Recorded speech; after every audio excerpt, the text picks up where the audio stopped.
उत्तर प्रदेश के बहराइच में भेड़ियों का आतंक लोगों की नींद खराब कर रहा है। जिले के 30 गांव की रातें काफी डरावनी हो गई हैं। पुरुष रात जगा कर रहे हैं तो महिलाएं बच्चों के साथ घरों में कैद है। लोगों के भीतर भेड़ियों का डर सता रहा है। मार्च से जून तक भेड़ियों के हमलों की छिटपुट घटनाएं सामने आई, लेकिन पिछले 1 महीने में इनकी संख्या बढ़ी है। अब तक के हमलों में भेड़ियों के झुंड ने 8 बच्चों और 1 महिला को अपना निवाला बनाया है। इन हमलों में 35 लोगों को ये भेड़िया घायल कर चुके हैं। इनमें बच्चे, महिलाएं और वृद्ध हैं। भय के इस माहौल में कुछ परिवारों ने तो अपने बच्चों को बाहर रिश्तेदारी में भेज दिया है। हालात गंभीर होता देख अब वन विभाग ने ऑपरेशन भेड़िया शुरू किया है। आखिर ये ऑपरेशन भेड़िया है क्या, वो समझते हैं। दरअसल 16 टीमों के साथ ही जिला स्तरीय 12 अधिकारी कैंप कर रहे हैं। फिलहाल टीम ने अब तक 3 भेड़ियों को पकड़ा है। अपने 3 साथियों के पकड़े जाने के बाद भेड़िए और आक्रामक हो गए हैं। भेड़िए पिछले 1 माह में 7 लोगों को अपना खाना बना चुके हैं। बहराइच जिले के सिसिया गांव में आतंक मचाने वाले 3 भेड़िए अब भी पकड़ से बाहर हैं। वन विभाग की 25 टीमों की ओर से लगातार तलाशी अभियान चलाया जा रहा है, लेकिन जिसके असर अभी तक देखने के लिए नहीं मिले हैं। इन तीनों भेड़ियों ने पिछले 45 दिनों में 6 बच्चों सहित 7 ग्रामीणों का शिकार किया, उन्हें मार डाला और 22 लोगों को घायल कर दिया। वन विभाग की टीमों के साथ पीछा किया। वनकर्मी नाइट विजन ड्रोन, जाल, गन से लैस थे। हाल के वर्षों में उत्तर प्रदेश में सबसे बड़े शिकार अभियान में से ये एक रहा है। तो वहीं सीएम योगी आदित्यनाथ ने ऑपरेशन भेड़िया की रिपोर्ट के लिए वन मंत्री अरुण कुमार सक्सेना को बुधवार को ग्राउंड जीरो पर भेजा। 48 घंटों के लगातार तलाशी के बाद टीमों को आखिरकार बुधवार सुबह 9:30 बजे उम्मीद की किरण दिखी।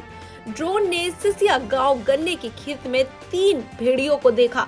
वहीं बहराइच में महसी के विधायक सुरेश्वर सिंह अपनी लाइसेंसधारी राइफल और अपने समर्थकों के साथ भेड़िए की खोज में निकले थे। उनके समर्थकों के पास भी मॉडर्न हथियार थे। वे अपने इलाके के गांव में लोगों में विश्वास जगाने के लिए और भेड़िए से रक्षा के लिए खुद को तैयार करने के लिए हथियार प्रदर्शन के साथ देर रात निकले थे, जिसके बाद उन्होंने वहां की स्थिति जानी और क्या कुछ कहा, सुनिए। तो कल हमारे पास मंत्री जी का भी फोन आया था। टीमें और बढ़ाई जा रही हैं, ड्रोन भी नए खरीदे हैं और लगातार अब इधर रुक किया है, आगे बढ़ा है, तो संभावना बढ़ी है कि भेड़िया जल्दी पकड़ा जाएगा। क्योंकि वो अपनी मान से जहां वो रह रहा था वो 10-5 किलोमीटर के एरिया में ही दाएं बाएं जा रहा था, लेकिन अब लगभग 20-22 किलोमीटर आगे बढ़ करके आया है। तो उम्मीद है, मार्क भी उसके मिले हैं और वहाँ पर टीम भी तैनात है जो इसमें ड्रोन से सर्च कर रही है। बधावन साहब भी वहीं पे हैं, वहीं और अन्य भी डीएफओ भी हैं। उम्मीद है कि पकड़ा जाएगा।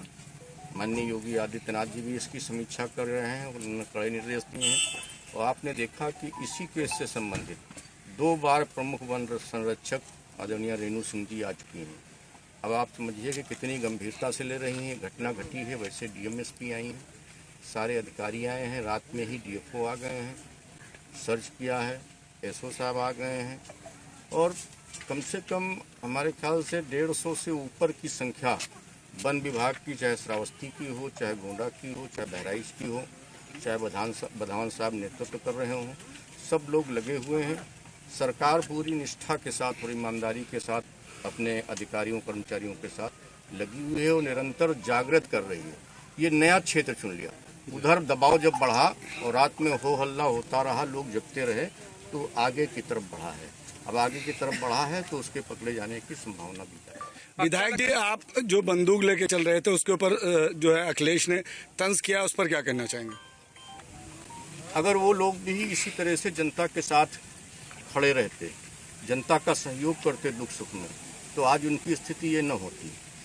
अगर हम रात में जनता के लिए, जनता का मनोबल बढ़ाने के लिए हम उनके साथ अपनी राइफल लेकर के, लाइसेंसी राइफल लेकर के चल रहे हैं, उनके साथ जाग रहे हैं गांव में, तो उनको कौन सी दिक्कत आ रही है? क्या वो समझते हैं कि हम भी एसी में बैठ करके वहीं से आदेश निर्देश दें, वहीं से पार्टी चलाने का काम करें, वहीं से पार्टी के कार्यकर्ताओं को निर्देशित करने का काम करें? यदि मैं नहीं घूमूंगा तो हमारे कार्यकर्ता क्यों घूमेंगे, हमारे सहयोगी क्यों घूमेंगे, अधिकारी और कर्मचारी इतनी तन्मयता से कैसे लगेंगे? इसलिए जैसी सरकार होती है, जैसा नेतृत्व होता है, उसी तरह से अधिकारी और कर्मचारी भी काम। दरअसल बहराइच में मार्च महीने से भेड़ियों का आतंक शुरू हुआ था। महसी तहसील में सबसे पहले भेड़ियों के हमले की सूचना आई। 8 और 18 अगस्त को 2 भेड़िए पिंजरे में कैद हुए। उनके पकड़े जाने के बाद भेड़ियों का झुंड और खूंखार हो गया। भेड़ियों के हमले में मासूमों समेत 25 लोग घायल हो गए। अब देखना ये होगा कि सीएम योगी का ऑपरेशन भेड़िया कितना कारगर साबित होता है। फिलहाल इस रिपोर्ट में इतना ही। Bureau report TV7 Bharat.